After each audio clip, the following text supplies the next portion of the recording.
If you have a dream of building a rental property empire, then you are not alone. There are over 1 million active property investors in the UK with income from 2 or more houses. Yes! These people are smashing it. Why not join them? In this short video, we'll cover how much money you can make from renting out property, the strategy for getting rich, how much it all costs, how to find the perfect rental property, the tax essentials, and more advanced strategies for those building a larger empire. Let's check it out.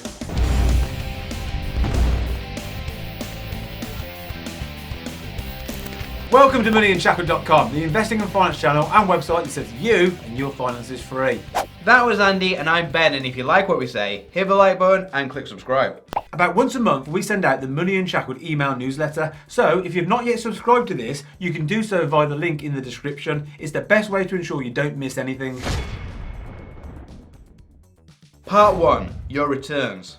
I make around £325 a month after tax profits on each of my properties based on around a £700 average rent. My properties are nothing special. They are pretty average investment properties, mostly terraced houses in the north. Where I buy, the average upfront investment for a house like that is around £40,000 today. That's a cash return of about 10% annually. Such high returns are possible because you keep all the rental profit, despite only having to fork out for a small fraction of the property upfront by using an interest-only mortgage. This is most commonly a 75% loan-to-value split, with you investing just a 25% deposit. After factoring in the mortgage interest, the effect is roughly a doubling of your cash returns compared to owning the property outright. On top, you also earn capital gains from property, and this again is magnified by your mortgage. If you have just a 25% deposit in the house, then a 3% inflationary rise in house prices would give you a leverage gain of 12%, a fourfold profit boost. Both profits combined, you're looking at 20% plus annually. Part 2, your goal.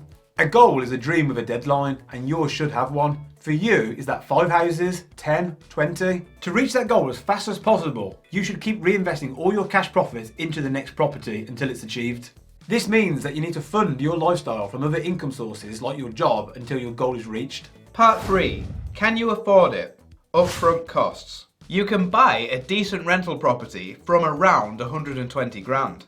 Think I'm joking? Here's a perfectly respectable rental opportunity near one of my goldmine locations, this one in Leeds, and might fetch £650 to £700 rent.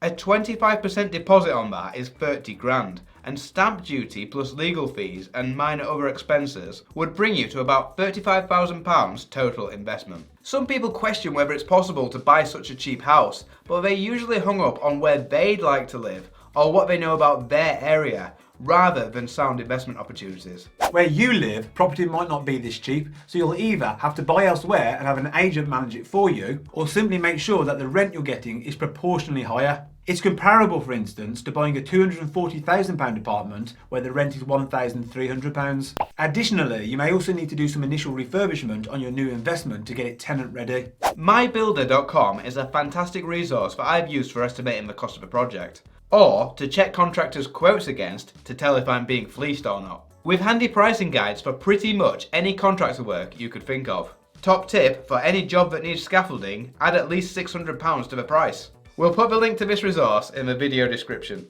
Ongoing costs. Your rent should cover these, but what about the times when your house is untenanted? The tenant is normally responsible for paying the utilities bills and council tax, while you are in charge of paying the mortgage interest, maintenance fees, landlord insurance and safety certificates. Here's what these might cost on a low budget investment property. Maintenance.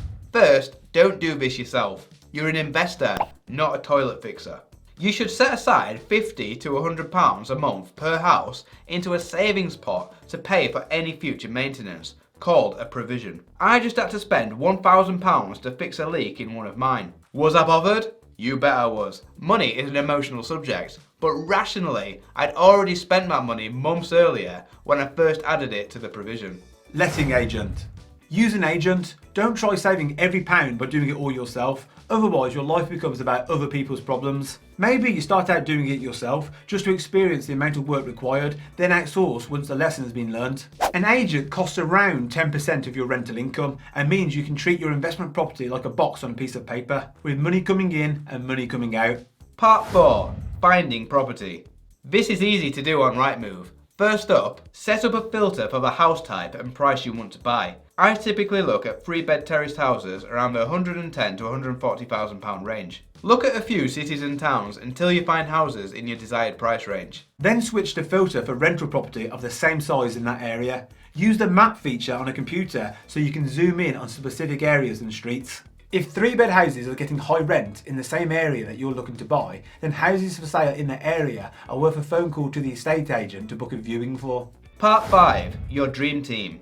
To buy a rental property, you will need a mortgage broker, a mortgage provider, a solicitor, and contractors to tidy up the house if needed. It's important you find a good mortgage broker. They don't need to be local, just highly recommended. They'll find you the best mortgage and handle the mortgage provider for you. The estate agent selling the property can provide you with a solicitor if you don't have your own. They're usually at a premium fee. Contractors can be found at trustatrader.com and ratedpeople.com. Part 6. Tax.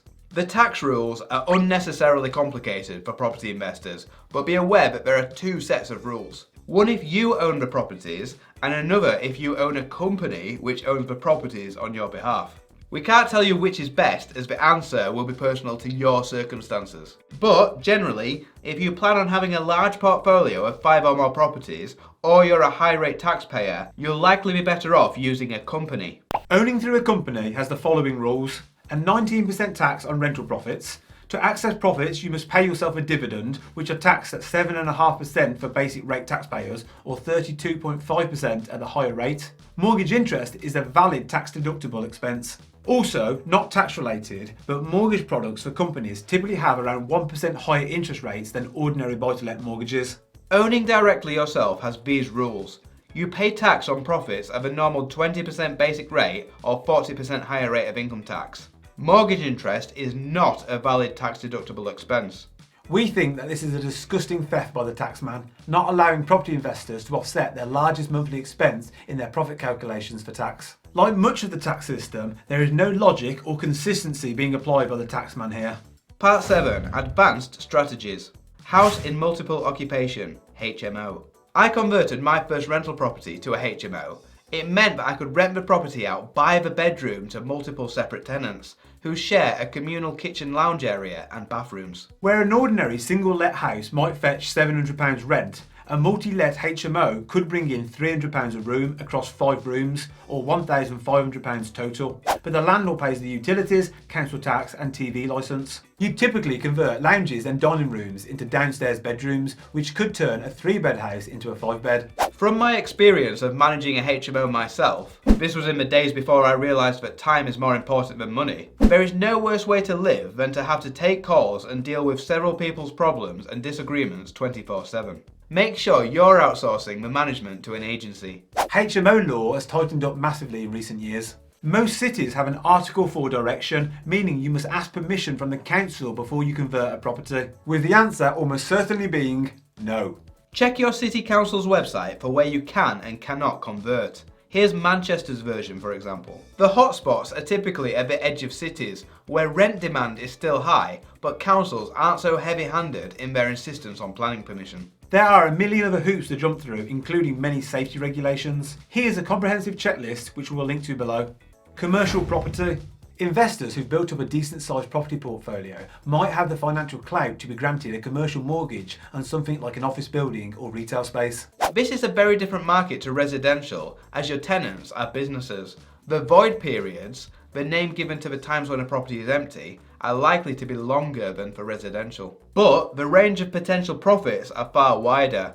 You might bag a bargain opportunity that makes you your millions. Development projects and flipping. This is another potentially lucrative opportunity you can grasp once you've built up several properties worth of capital. Instead of buying a nice house on a mortgage, you can buy a horrible shell of a house and hire contractors to turn it into a very nice house. You can't use a mortgage to do this, as a house must be habitable to qualify for one. So the usual way forward is to both buy the house and pay for the renovation using cash, for which you need at least 100 grand at the bottom end of the market. It's either that or use expensive short-term debt known as a bridging loan, which we wouldn't recommend for beginners. You then either sell it on at a profit called flipping, or get a mortgage on the finished house to extract 75% of the value back into your bank account and get it tenanted and producing a monthly income.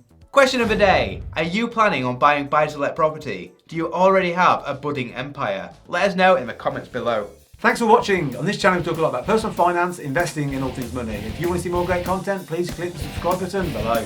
Visit moneyunshackled.com. See you next time.